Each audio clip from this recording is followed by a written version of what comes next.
Hello बच्चों, I hope आप सब लोग बढ़िया कर रहे होंगे। आज मैं आपके सामने अगेन एक critical order thinking question from chapter light class 10 ICSE से लेके आई हूँ।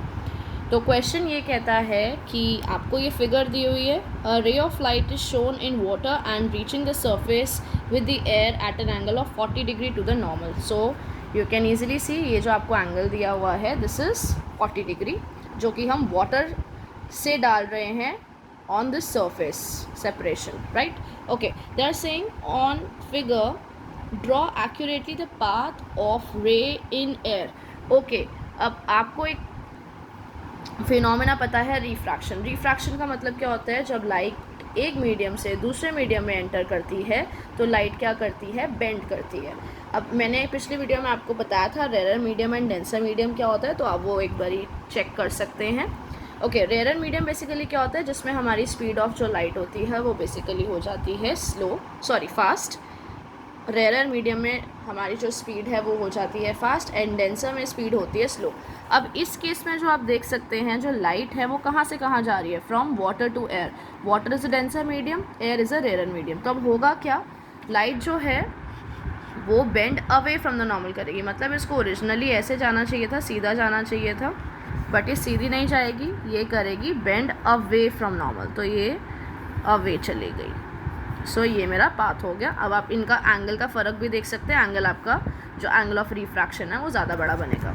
ओके, आफ्टर दैट ये आपसे कह रहे हैं सेकेंड पार्ट में कि the angle in water in the figure is increase from 40 to 70 and the ray no longer emerges into the air. वो कह रहे हैं अगर आप अपना एंगल 40 से मान के आप 70 बढ़ा दीजिए, मान लेते हैं इसको 70 मैंने कर दिया, right, and they are saying जो रे है वो बाहर नहीं आ रही है।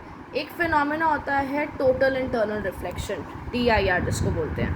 टोटल इंटरनल रिफ्लेक्शन में क्या होता है? जो लाइट है जब वो डेंसर से रेयर मीडियम में जाती है और एक एंगल होता है that is critical angle.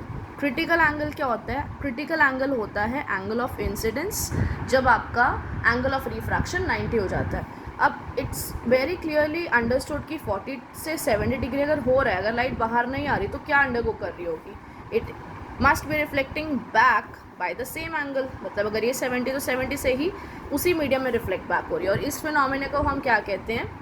Total internal reflection. And they are saying state what happens to the ray, so you are going to write it will be reflected back by the same angle and explain why this happened. So you will write here because the angle incident in this case is greater than critical angle for water air interface, due to which the light has reflected back by the same angle which is 70 degree. तो आपको एक बात हमेशा याद रखनी है इस case में कि टोटल इंटरनल रिफ्लेक्शन कब होती है? जब आप लाइट को एक पर्टिकुलर एंगल होता है हर मीडियम का पेयर के लिए, इस वैसे वाटर एयर के लिए पर्टिकुलरली 49 के अप्रॉक्स होता है, तो ऑफकोर्स ये 49 से तो एंगल आप बड़ा ही डाल रहे हो, that is 70 degree, that is what is being reflected back. तो आपका कौन सा फिनोमेना हो रहा है? Total internal reflection. उसमें होगा क्या? जो लाइट होगी वो कम्प्लीटली रिफ्लेक्ट बैक हो जाएगी उसी मीडियम में, लाइट मीडियम के बाहर नहीं जाएगी। आई होप आपको समझ आ गया होगा।